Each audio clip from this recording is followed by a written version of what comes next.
bab taubat, berkenaan dengan taubat. Taubat ialah minta ampun kerana dosa yang dibuat. Minta ampun daripada Allah Ta'ala. Qala al-ulama at-taubatu wajibatun min kulli dhanbin. Berkata para ulama, taubat itu wajib daripada tiap-tiap dosa yang dilakukan. Sama ada dosa kecil ataupun dosa besar. Dosa yang berkait dengan Allah, berkait dengan Allah dan manusia. Fa in kanatil ma'siyatu bainal 'abdi wa bainallahi ta'ala wa la tata'allaqu bihaqqin adami falaha thalathatu syurut. Maka jika sekiranya maksiat itu berlaku di antara hamba dan Allah Ta'ala dan tidak berkaitan dengan hak manusia, maka bagi taubat itu 3 syarat. Ahaduha an yuqli'a 'anil ma'siyah. Yang pertama, hendaklah dia meninggalkan maksiat itu. Maksiat itu hendaklah ditinggalkan dulu, baru jadi taubat. Kalau maksiat tak tinggal, tak jadi taubat. Maksiat buat, sambil-sambil buat, sambil taubat. Itu tak jadi. Contoh yang paling nyata, umpamanya orang yang makan riba. Dia makan riba, ambil duit riba. Riba daripada bank ke daripada apa. Dia bertaubat saja, tapi tak lepas diri daripada riba itu. Itu tak boleh. Duit riba yang ada pada dia tu, dia buat kebajikan. Bukan dibakar api. Duit yang haram yang ada pada dia, tak boleh nak pulang pada orang. Buat kebajikan. Kebajikan untuk orang ramah. Orang ramah tak berdosa dah. Dan dia boleh pahala menghilangkan dosa. Lepas tu barulah dia bertaubat. Tinggalkan riba itu, tinggalkan minum arak, tinggalkan berzina, tinggalkan maksiat, bertaubat. Syarat yang pertama, mesti cabut maksiat itu. Buang maksiat itu. Kalau berlaku pula, tinggal pula, bertaubat pula. Kerana pintu taubat luas. Selagi nyawa sebelum sampai ke halqam. Nyawa belum sampai ke halqam, maka pintu taubat ditutup. Tutup pintu taubat bila namanya sampai ke halqam. Tak ada dah pintu taubat. Ini di sisi Allah Ta'ala. Adapun di sisi manusia, cempeng yang mati sampai jadi abu, tak boleh taubat lagi. Jadi abu dah. Tak ada. Padahal luar pada kuasa kita dah. Bila dah mati, itu bidang kuasa Allah Ta'ala, bidang kuasa kita lagi. Wak pada dak erti. Nak tunjuk semangat dah lalu. Sampai orang mati dah pun takut juga. Duk takut ke abu. Ini siapa begitu sekali. Ini kerana apa? Kerana ghulu, kerana melampau. Melampau. Bukan kita sayang kaum ini salah. Kaum ini kafir. Tapi kita lawan dia, ada hak, ada sepadang dia. Bila dia mati, habislah. Urusan dia dengan Tuhan lah. Bukan urusan dengan kita lagi. Urusan dengan Allah Ta'ala. Itu dia. Itu kena tahu sepadang. Ulama-ulama pula senyap, tak kata apa. Tak cakap. Itu kena betul tu. Apa perkara tu. Dia nak ambil abu ke nak apa itu. Tu dah jadi abu, habislah ceritanya. Ini dah jadi abu. Kita caput tangan lagi. Dia yang mungkin nakir lah pula. Caput tangan apa kita pula ni. Ini caput tangan lagi, habis buat kenyataan surat khabar. Kawan tu dah jadi abu dah. Dah mati dah. Apa begitu. Yang kedua, wasani an yandama ala fi'liha. Menyesal di atas perbuatannya. Itu syarat yang kedua. Kena menyesal di atas perbuatan dia. Wasalithu an ya'zima alla ya'uda ilaiha abadan. Yang ketiga, dia berazam tidak mahu kembali lagi kepada dosa itu selama-lamanya. Tak mau balik dah buat dosa itu. Dengan keazaman yang kuat. Dengan keazaman yang kuat. Tiba-tiba dia buat dosa pula. Taubat pula dengan 3 syarat. Jangan main-main. Dia sebut dalam hadis kursi. Nabi SAW meriwayatkan. Seorang mengerjakan dosa. setelah dia bertaubat dengan sungguh-sungguh taubat sungguh-sungguh, tiba-tiba buat dosa pula, tak boleh nak tahan nafsu dia, dia buat dosa, lepas tu menyesal di atas perbuatan dia, bertaubat. Tuhan berfirman, bila malaikat beritahu, Tuhan beritahu, Tuhan berfirman, hamba-Ku telah melakukan dosa. Dia tahu dia ada Tuhan yang mengampunkan dosanya. Aku ampunkan dosanya, Tuhan kata. Nabi kata, lepas dia betul, buat dosa pula. Patut dia menyesal, sungguh-sungguh menyesal. Kemudian dia bertaubat. Dengan syarat-syarat taubat, tak boleh buat dah. Tuhan kata, hamba-Ku tahu dia ada Tuhan yang mengampunkan dosanya. Aku ampunkan dosanya, Tuhan kata. Lepas tu buat dosa pula. Azam, tak boleh buat dah. Tuhan kata, aku ampunkan dosanya. Jangan pula kita istighfar niat dalam hati nak faham pula. Tu tak boleh. Ini dengan ikhlas, tak mau lagi buat dosa. Tiba-tiba jatuh pula pada dosa itu. Maka Tuhan ampunkan dosanya. Selagi nyawa belum sampai ke halqam, selagi matahari belum naik dari arah barat. Bila matahari dah berpusing naik dari arah barat, masa tu pintu taubat ditutup. Kita kena sedar dunia ni dia pasti dia lari dari semasa ke semasa. Bahkan ada ahli sains mengatakan bahawa kutub utara dan selatan beralih. Kutub utara dan selatan, tepat air salji tebal tu beralih. Bila beralih, negeri-negeri Eropah jadi salji pula. Negeri Eropah jadi kutub. Kita baca dalam surat khabar. Di Rusia sampai 60 di bawah sifar sejuk. 60, 70 nak jadi kutub. Orang pula tahap mati jadi lari ke selatan. Ini akan berlaku begitu. Maka betul lah Nabi kata matahari akan naik dari arah barat, tak naik dari arah timur.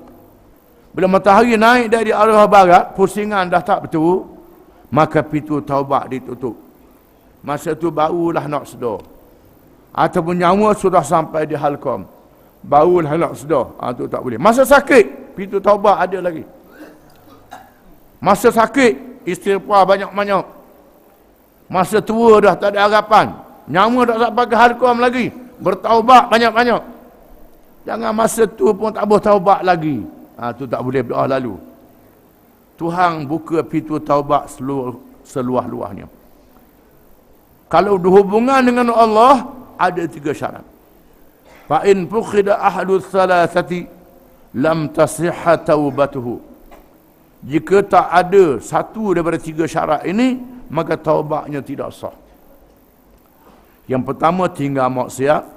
Yang kedua, menyesal. Yang ketiga, berazam tak mau lagi buat dosa itu. Wa in kanatil ma'siyatu tata'allaqu bi adamiyyin fa syurutuha arba'atun. Dan jika sekiranya maksiat itu berkait dengan orang, maka syarat-syaratnya 4. Hadhihi salasatu, 3 yang dulu. Kena ada 3 syarat yang dulu kalau berkait dengan orang. Wa an yabra'a min haqqi sahibiha, hendaklah dia melepaskan diri daripada hak orang. Kalau dia ambil hak orang, dia kena lepas diri daripada hak orang. Harta ke, maruah ke, apa saja, kena bebaskan diri daripada hak orang. Fa in kanat malan aw nahwahu raddahu ilaih. Kalau sekiranya hak harta, dipulangkan harta, ataupun seumpamanya dikembalikan. Wa in kanat hadda qadfin wa nahwahu makkanahu minhu aw talaba aflahu. Kalau sekiranya berkait dengan qazaf, dia tuduh orang berzina, maka hendaklah dia mengaku salah, dia sudah menuduh berzina, menuduh orang tu berzina, sanggup terima hak qazaf disebab 80 kali, ataupun dia minta maaf dengan orang tu, berjumpa dengan orang tu minta maaf, orang tu maaf. Kalau orang tu maaf, tak dibawa kepada hakim, tak dijatuhkan hukuman. Dimaafkan begitu saja. Kalau orang tu bawa ke hakim, akan jatuh. Wa in kanat ghibatan istahallahu minha.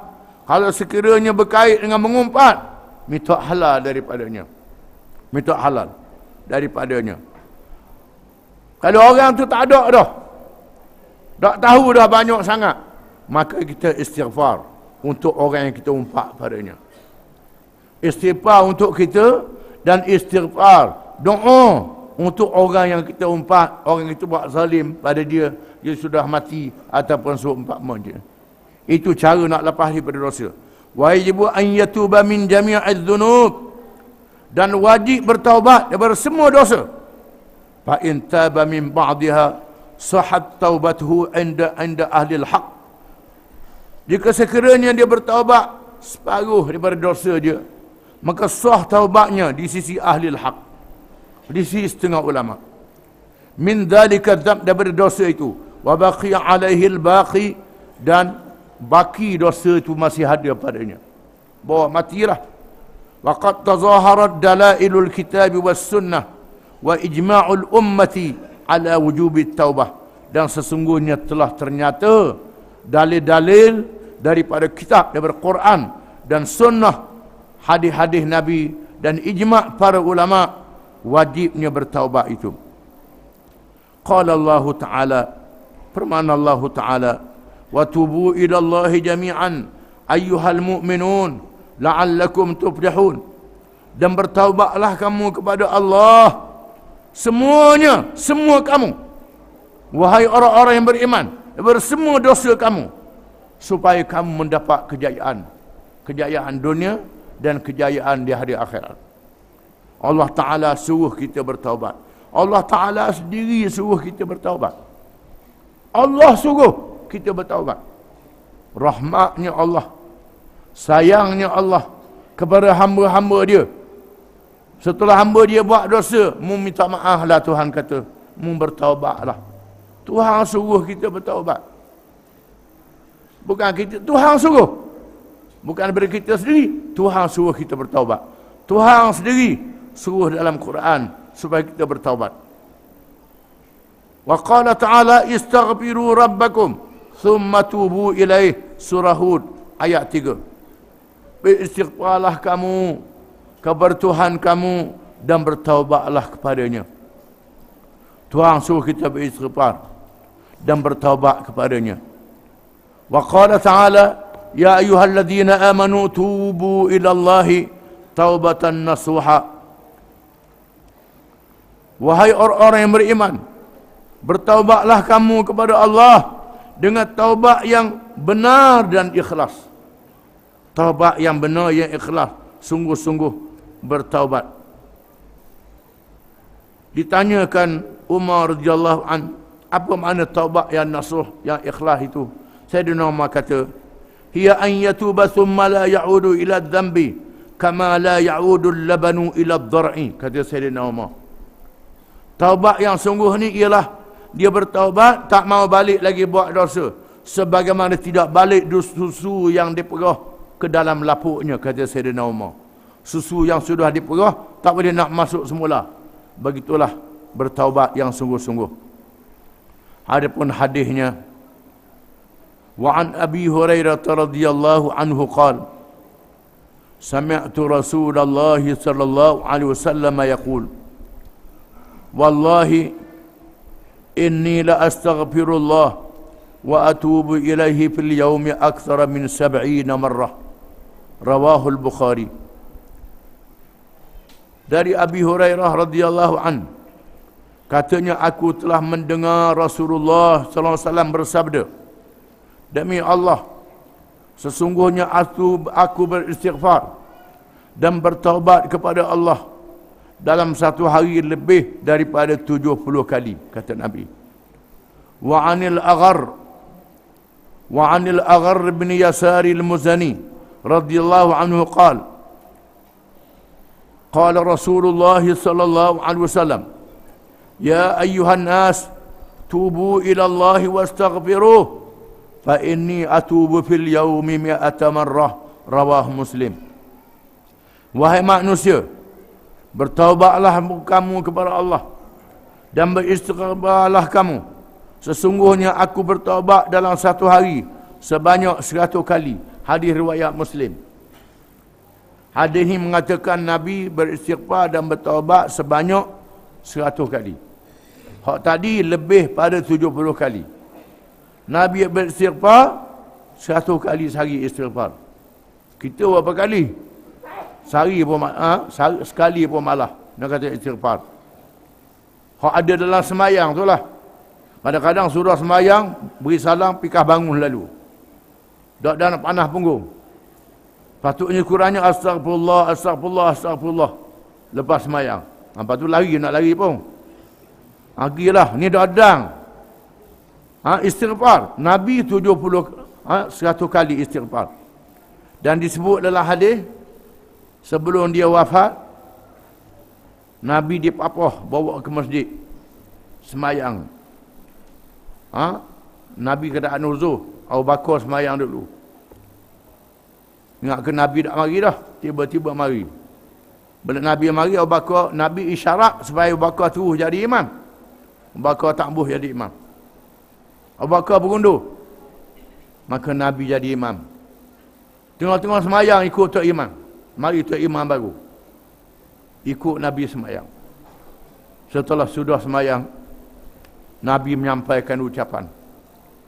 Barang siapa yang aku ambil harta dia sila beritahu, aku nak bayar, nak ganti.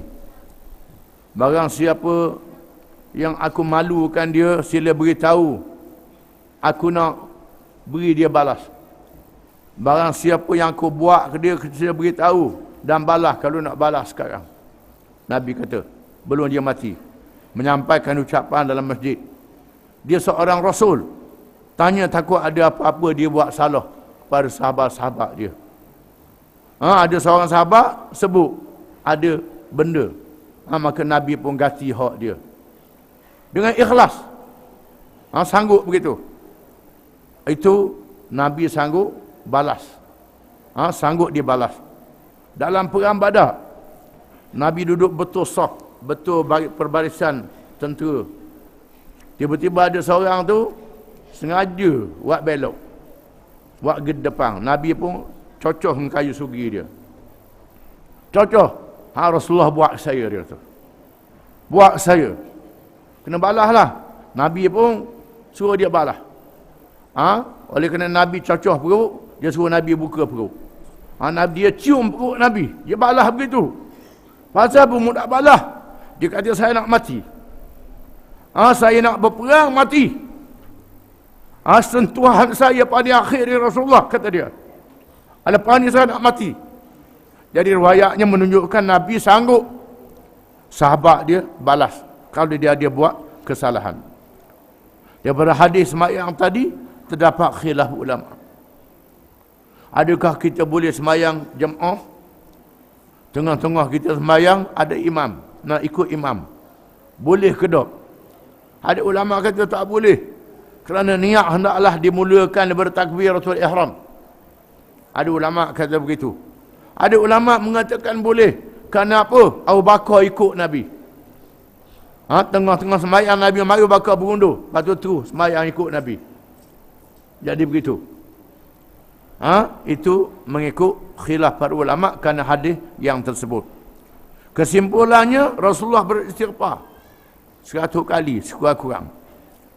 Wa an Abi Hamzah Anas bin Malik al-Ansari khadim Rasulullah sallallahu alaihi wasallam radhiyallahu anhu qala Rasulullah sallallahu alaihi wasallam lallahu afrahu bi taubati 'abdihi min ahadikum saqata 'ala ba'irihi wa qad adallahu fi ardi falatin muttafaqun alaih wa fi riwayatin li muslimin lallahi ashaddu farahan bi taubati 'abdihi hina yatubu ilaihi min ahadikum كان على راحلته بأرض فلات فانفلتت منه عليها طعامه وشرابه فأيس منها فأتى شجرة fattaja'a fi zilliha wa qad ayyasa min rahilatihi fa bainama huwa kadhalik idza huwa biha qa'imatan indah fa akhadha bi khitamiha thumma qala min shiddatil farah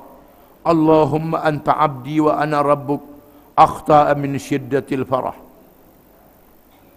Dari Abi Hamzah Anas bin Malik Al-Ansari, khadam Rasulullah SAW radhiyallahu anhu.